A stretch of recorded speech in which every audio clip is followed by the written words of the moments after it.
जय हिंद साथियों, जय हिंद। आप सभी का उत्कर्ष परिवार में हार्दिक स्वागत है। आज मैं आपको ये बताने वाला हूँ कि आप कैसे डायरेक्ट, जी हाँ बिल्कुल, आप कैसे डायरेक्ट लेफ्टिनेंट की पोस्ट पे जा सकते हो। यदि आपको जज्बा है देश की सेवा करने का, इंडियन आर्मी में जाने का, तो आपके लिए बहुत सुनहरा मौका है। वो तमाम भाई बहनों के लिए बहुत सुनहरा मौका है कि वो आर्मी में जाके अपनी देश की सेवा कर सकती है। आज का वीडियो विशेष करके गर्ल्स के लिए होने वाला है कि उनके लिए मैं बताऊंगा कि कैसे वो डायरेक्ट इंडियन आर्मी फोर्स से अपनी नर्सिंग की पढ़ाई कर सकते हैं और डायरेक्ट कैसे नर्सिंग ऑफिसर लग सकते हैं। तो जैसा कि आप देख रहे हो कि अभी ये 1 ईयर पहले जो परेड हुई थी 15 अगस्त को, वहां पे MNS का मिलिट्री नर्सिंग सर्विस, जी हाँ बिल्कुल आपने सही सुना है, मिलिट्री नर्सिंग सर्विस। आप आर्मी के अंदर कैसे नर्सिंग ऑफिसर बन सकते हो और आर्मी के अंदर कैसे आप BSc नर्सिंग कर सकते हो और आर्मी में आप कैसे नर्सिंग के थ्रू लेफ्टिनेंट बन सकते हो, उसके बारे में बात करूंगा। तो सबसे पहले मैं बात करूं कि इसका एक जो MNS है, तो MNS मिलिट्री नर्सिंग सर्विस, वो सारे विद्यार्थी, वो सारी गर्ल्स जो 12th बायो से पास आउट है, यदि उनका सपना है देश की सेवा करने का, इंडियन आर्मी में जाने का, तो एक बहुत सुनहरा मौका है। इसमें कंपटीशन भी कम है और इस टाइम बच्चों को जागरूकता कम है, इस वजह से बहुत सारे बच्चे इसको फॉर्म को फिल नहीं कर पाते। वो तमाम विद्यार्थी जो नीट की तैयारी कर रहे हैं 1 साल से, 2 साल से, 3 साल से, मगर परेशान हो रहे हैं, सिलेक्शन नहीं हो रहा, तो उनके लिए बहुत सुनहरा मौका है कि वो MNS के अंदर जाके BSc नर्सिंग कर सकते हैं। जो MNS की बात करूं तो MNS क्या है? Military nursing service. जी हाँ, मिलिट्री नर्सिंग सर्विस। ये क्या है? ये जितने हमारे आर्मी के अस्पताल है बड़े बड़े, जैसे हर डिस्ट्रिक्ट के अंदर नहीं, हर राज्य के अंदर आर्मी के बड़े बड़े अस्पताल है, उन अस्पतालों के अंदर जो नॉर्मल नर्सिंग ऑफिसर नहीं होते, वो उनके अपने ही नर्सिंग ऑफिसर्स होते हैं। उसके अंदर कैसे पढ़ाई भी होती है, तो जो आर्मी मेडिकल कॉलेज है वहां पे आपसे पढ़ाई कराई जाती है और पढ़ाई के बाद डायरेक्ट आपको वहां पे जॉब दी जाती है। तो ये यदि आर्मी से, FMC से, ये MNS से आप BSc नर्सिंग करते हो तो आपको डायरेक्ट वहीं जॉब मिलती है। तो उसके बारे में डिटेल में बात करने वाला हूं कि आप कैसे कर सकते हो, कितनी सैलरी मिलती है और आपकी प्रमोशन कैसे होता है और क्या क्राइटेरिया है, क्या इसमें फिजिकल होता है, क्या इसमें इंटरव्यू होता है, क्या नीट के थ्रू ही होता है, क्या नीट के अलावा भी पेपर देना पड़ता है। तमाम प्रकार के जो प्रश्न है आपके माइंड में, वो मैं यहाँ पे डील करूंगा। तो सबसे पहले मैं बात करूं कि MNS की योग्यता क्या, प्रवेश परीक्षा क्या है, या नीट से सिलेक्शन होगा, ये क्वेश्चन मार्क है कि नीट से होगा या डायरेक्ट एडमिशन होगा या अलग से एग्जाम होगा। तो प्यारे विद्यार्थियों, में बात करूं इसकी योग्यता की, बात करूं एलिजिबिलिटी क्या है, कौन से विद्यार्थी कर सकते हैं। तो सबसे पहले ये एलिजिबिलिटी क्या है? Only for girls, only for girls कर सकती है इसको, बॉयज नहीं कर सकते। बहुत बढ़िया सर, यदि कोई गर्ल्स कर सकती है तो उसके पास क्या होना चाहिए? फिजिक्स, केमिस्ट्री, बायोलॉजी से 12th पास आउट होनी चाहिए और फर्स्ट अटेम्प्ट के अंदर, किसके अंदर? फर्स्ट अटेम्प्ट के अंदर। ऐसा नहीं वो 2 साल से सप्ली आ रही थी फिर पास हुई, नहीं, फर्स्ट अटेम्प्ट में 12th पास होना चाहिए। साथ के साथ वो अनमेरिड गर्ल्स होनी चाहिए, क्योंकि नर्सिंग के कोर्स मैरिड गर्ल्स भी कर सकती है, मगर इसके अंदर विशेषता ये है कि वो क्या होनी चाहिए? अनमेरिड होनी चाहिए। बहुत बढ़िया सर।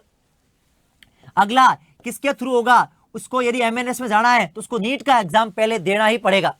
क्या देना पड़ेगा? नीट के थ्रू सिलेक्शन होगा, लेकिन डायरेक्ट नीट के थ्रू नहीं होगा, इनका खुद का एक प्रोसीजर है। उसके बात करूं मैं एज क्राइटेरिया की बात करूं तो आपकी एज 2025 की मैं बात करूं तो 2002 का आपका जन्म होना चाहिए और कब तक? 2008 तक। इसके मिड में आप आते हो तो आप MNS कर सकते हो। जैसे नर्सिंग 35 साल तक करते हैं, लेकिन MNS नर्सिंग 35 साल तक नहीं कर सकते। आप कब से कब होना चाहिए? डेट ऑफ बर्थ आपकी 2000 से 2008 तक। और 12th के अंदर और आपके नीट के अंदर 50 परसेंटाइल होने चाहिए मिनिमम। कितने होने चाहिए? 50 परसेंटाइल। अब मैं बात करूं, ये तो एलिजिबिलिटी है। अब कर कैसे सकते हो, क्या प्रोसीजर है? सिलेक्शन प्रोसीजर की बात करूं तो एडमिशन कैसे होता है प्यारे विद्यार्थियों? पहले आपको नीट का एग्जाम देना पड़ेगा। बहुत बढ़िया सर, नीट का एग्जाम दे दिया। अब आपने नीट का एग्जाम दिया, नीट के एग्जाम के बाद आपको क्या देना पड़ेगा? एक एप्लीकेशन फॉर्म भरना पड़ेगा। किसका? MNS का। आपने नीट का एग्जाम तो दे दिया, पहले आपको नीट का एग्जाम देना पड़ेगा, NEET का। नीट के एग्जाम के बाद आपको क्या होगा? इसके एप्लीकेशन फॉर्म आएंगे, किसके? MNS के। MNS के आपके क्या आएंगे? एप्लीकेशन फॉर्म आएंगे। जैसे ही नीट का रिजल्ट आएगा, नीट के रिजल्ट के 15 या 20 दिन बाद एप्लीकेशन फॉर्म आ जाएंगे जून जुलाई के अंदर। जून जुलाई के अंदर आपके क्या आ जाएंगे, एप्लीकेशन फॉर्म आ जाएंगे।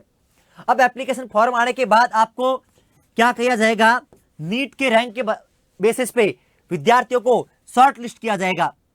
क्या किया जाएगा, शॉर्ट लिस्ट किया जाएगा।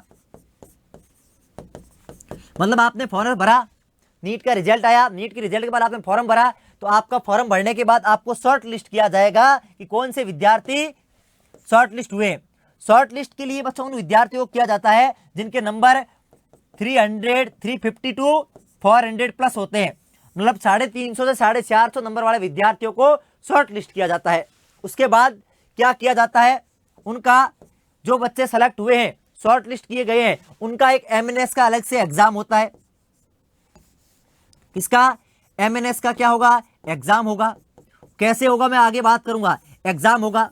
एग्जाम के बाद आपका उसी दिन दूसरे दिन क्या हो जाएगा, इंटरव्यू होगा। क्या होगा, इंटरव्यू होगा। और इंटरव्यू के बाद आपका क्या होगा, मेडिकल होगा।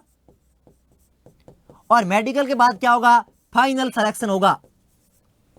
तो कहने का तात्पर्य क्या है कि सबसे पहले आपको नीट में अपीयर होना पड़ेगा। सर नीट का एग्जाम दिया, नीट के एग्जाम के बाद आपको क्या करना पड़ेगा कि आपको एप्लीकेशन फॉर्म फिल करना पड़ेगा। ठीक है, उसके बाद आपका क्या होगा, शॉर्ट लिस्ट किए जाएंगे विद्यार्थी। जो गर्ल्स फॉर्म भरा उनमें से शॉर्ट लिस्ट किए जाएंगे। किनको किया जाता है, जिनके 400 के आसपास नंबर होते हैं, 400 प्लस आते हैं, उनको शॉर्ट लिस्ट कर लेते हैं। ठीक है, शॉर्ट लिस्ट करने के बाद उन विद्यार्थियों का अलग से एग्जाम लिया जाता है। ठीक है, एमएनएस का एग्जाम लिया जाता है। ठीक है, किसका एग्जाम लिया जाता है, एमएनएस का एग्जाम लिया जाता है। उसके बाद एग्जाम के तुरंत ही बाद इंटरव्यू होता है। इंटरव्यू के बाद क्या होता है, मेडिकल होता है। और मेडिकल के बाद फाइनल सिलेक्शन लिस्ट आती है कि कौन से बच्चे एमएनएस से नर्सिंग कर सकते हैं। अब मैं तमाम इनकी डिटेल को, इनकी जानकारी मैं आपको दूंगा। अब मैं बात करूं कि सर जो आपका एग्जाम होगा उसका एग्जाम का सिलेबस क्या है। मैं एग्जाम सिलेबस की बात करूं, नीट के एग्जाम के बाद एमएनएस का जो एग्जाम होगा उसकी मैं बात करूं, ये जून जुलाई में ही होता है एग्जाम। इसमें एक आता है जनरल इंटेलिजेंस, जीआई के क्वेश्चंस। इसमें क्या होती है, रीजनिंग, लॉजिकल क्वेश्चंस। तो आपका जनरल इंटेलिजेंस का पेपर होगा, उसमें कितने एमसीक्यू होंगे, 20। ठीक है, और एक आपका इंग्लिश का होगा, उसके अंदर भी कितने होंगे, 20। टोटल आपके 40% क्वेश्चन आएंगे। एमसीक्यू कितने होंगे, 40 एमसीक्यू होंगे। उसके अंदर क्या है, 20 तो आपके किसके हैं, जनरल इंटेलिजेंस के हैं, और 20 किसके हैं, इंग्लिश के हैं। प्रत्येक सही होने पे आपको प्रत्येक क्वेश्चन कितने मार्क्स का है, 2 मार्क्स का है। सही होने पे आपको 2 नंबर मिलेंगे। तो आपका टोटल कितने का हो गया, 80 मार्क्स का पेपर होगा। यदि आप गलत करते हो तो आपको नेगेटिव मार्किंग है। नेगेटिव मार्किंग है कितनी है, 0.05 नेगेटिव मार्किंग है। ठीक है, 1/4 नेगेटिव मार्किंग है। और टाइमिंग कितनी इसकी, 30 मिनट का ये पेपर होगा। आपके जो 40 क्वेश्चन है वो आपको 30 मिनट में करने पड़ेंगे। इसके बाद ही डायरेक्ट आपका क्या होगा, इंटरव्यू होगा। ये सिलेबस मैंने बता दिया। सिलेबस के बाद आपका इंटरव्यू होगा। सर इंटरव्यू में क्या पूछा जाएगा, ये देखा गया है जनरल इंटरव्यू के अंदर आपसे ये पूछा जाता है कि सबसे पहले आपका सेल्फ इंट्रोडक्शन पूछा जाता है। मेडिकल के अंदर ये इंटरव्यू लेने का यही तात्पर्य होता है कि बच्चे का कॉन्फिडेंस कैसा है, क्या वो इंडियन आर्मी के लायक है, क्या उसके अंदर देश की सेवा करने का जज्बा है। ये सारी चीजें वहां पर्सनल डेवलपमेंट वगैरह देखा जाता है। तो सबसे पहले इंटरव्यू में देखा गया कि आपका सेल्फ इंट्रोडक्शन पूछा जाता है। सेकंड ये क्वेश्चन पूछा जाता है कि आप एमएनएस क्यों ज्वाइन करना चाहते हो, क्योंकि नीट वाले विद्यार्थी होते हैं, उनसे पूछा जाता है कि आप एमएनएस में क्यों आना चाहते हो। इसके साथ एक थर्ड क्वेश्चन और पूछा जाता है कि आप नीट की तैयारी कर रहे थे तो आप डॉक्टर बनने के लिए कर रहे थे, अब आप नर्सिंग में क्यों आ रहे हो। मोस्ट कॉमन ये प्रश्न पूछा जाता है कि आप नीट की तैयारी कर रहे थे, एमबीबीएस के लिए तैयारी कर रहे थे, मगर आप एमएनएस में क्यों आना चाहते हो। उसके बाद आपको कुछ बेसिक टर्मोलॉजी पूछी जाती है, आपके हॉबीज के बारे में। ठीक है, आपके फैमिली बैकग्राउंड के बारे में पूछा जाता है। और साथ ही साथ आपको ये पूछा जाता है कि जो नॉर्मल जो बेसिक जनरल आपके जो है किसके, मेडिकल साइंस के जो टर्मोलॉजी है या फिर फर्स्ट एड है, उसके बारे में पूछा जाता है। तो मैक्सिमम आपका यहाँ पे ये देखा जाता है आपकी पर्सनालिटी कैसी है, आपका मेडिकल नॉलेज कैसा है, और आप क्या इस आर्मी के लायक हो या नहीं हो। उसके बाद आपका क्या होता है बच्चों, मेडिकल्स होता है। जो मेडिकल एग्जामिनेशन होता है इसमें टोटल ओवरऑल और बॉडी चेकअप होता है। इसके अंदर आपके अंदर फिजिकल और मेंटल और सोशल सारी चेकअप होता है। इसके अंदर आपका है हाइट, वेट, ठीक है। इसका विजन टेस्ट होता है, 6x6 होना चाहिए आपका, ठीक है, विदाउट ग्लास। उसके साथ आपको डेंटल चेकअप होता है, बॉडी चेकअप होता है, और आपका पूरा हार्ट का चेकअप होता है, ईसीजी वगैरह होती है, एब्डोमेन स्टोमक का चेकअप होता है, ठीक है, इंटेस्टाइन का फुल बॉडी चेकअप होता है, ठीक है, यूएसजी भी की जाती है, ठीक है। कोई आपको कोई भी दिक्कत तो नहीं है, कोई परेशानी तो नहीं है, टोटल बॉडी चेकअप किया जाता है। मेडिकली फिट होंगे तभी आपको सेलेक्ट किया जाता है। यदि किसी में कुछ कमी पाई जाती है तो उस विद्यार्थी को 15 दिन का या 1 महीने का समय दिया जाता है। यदि उसमें वो सुधार हो जाता है तो सेलेक्ट हो जाता है, अदरवाइज नहीं। तो मेडिकल फिटअप के साथ बाद में आपका क्या होता है कि जैसे ही बच्चा मेडिकली फिट हुआ तो अब क्या होगी, इसी कॉम्बाइन लिस्ट आएगी। जितने ही मेरे नीट के एग्जाम हुआ, इसका कॉमन एमएनएस का एग्जाम हुआ, उसके बाद क्या हुआ, मेडिकल हुआ, उसके बाद क्या इंटरव्यू हुआ, मेडिकल हुआ, उसके बाद एक कॉमन लिस्ट बनाई जाती है। और कॉमन लिस्ट के बाद एक लिस्ट आती है जिससे बच्चे क्या होते हैं, सेलेक्ट होते हैं। और जो सेलेक्टेड विद्यार्थी है उनको अलग अलग राज्य के अंदर अलग अलग मेडिकल कॉलेज हैं। किसकी, आर्मी की, AFMC, army force medical college. Army की अपनी मेडिकल कॉलेज हैं, उसमें 4 साल की पढ़ाई करवाई जाती है। किसकी, नर्सिंग की।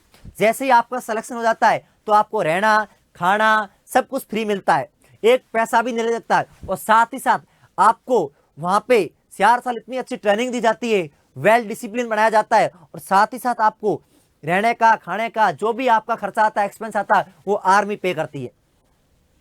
जैसे ही आपका 4 ईयर का कोर्स पूरा हो जाता है तो आपको वहां पे एज ए लेफ्टिनेंट पोस्ट पे नर्सिंग ऑफिसर बनाया जाता है। आपके सीधे 2 स्टार लगते हैं। जैसे आपने इमेज के अंदर देखा है, ये आपके कौन से हैं, ये कौन है, आपके कौन से ऑफिसर है, कौन से, एमएनएस वाले, ठीक है। तो आप सीधा लेफ्टिनेंट पोस्ट पे जाते हो, मगर साथ ही साथ आपका A1 ऑफिसर बनते हो, A ग्रेड। उसके बाद आपका कैप्टन पोस्ट पे आप जा सकते हो 3 से 4 साल बाद एक्सपीरियंस के बाद। उसके बेसिस पे यदि आपको जॉब करते हुए 8 से 10 साल हो गए तो आप मेजर तक पोस्ट तक जा सकते हो, और साथ ही साथ आप जनरल मेजर भी बन सकते हो। वो सिर्फ करेगा, वेरी करेगा किसके ऊपर, एक्सपीरियंस के ऊपर। कहने का तात्पर्य ये है कि जो सबसे बेस्ट जॉब है, यदि आपका नीट में सिलेक्शन नहीं हो रहा है तो AMNS बहुत बढ़िया जॉब है। सैलरी की बात करूं, सैलरी इसमें मैटर नहीं करती, 1 लाख के अराउंड इसकी सैलरी है, और सैलरी वेरी करती रहती है। और साथ ही साथ आपको सारे जो खर्चे होते हैं वो आर्मी आपको पे करती है। तो थैंक यू सो मच।